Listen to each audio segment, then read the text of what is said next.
how to clear RAM on an iPhone or iPad. So let's get started. Most of the time, simply restarting your iPhone should be enough to free up your RAM.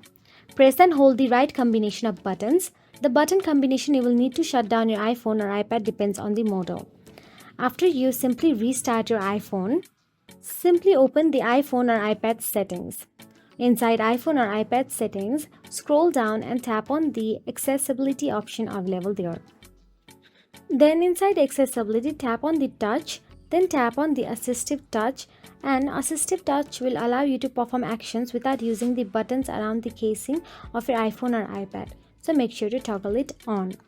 When this option is enabled, you will see a gray button on your screen. You can tap this button to use assistive touch features. Now all you have to do is go back to the settings again, tap on the general, scroll down till the bottom and tap on the shutdown option available there.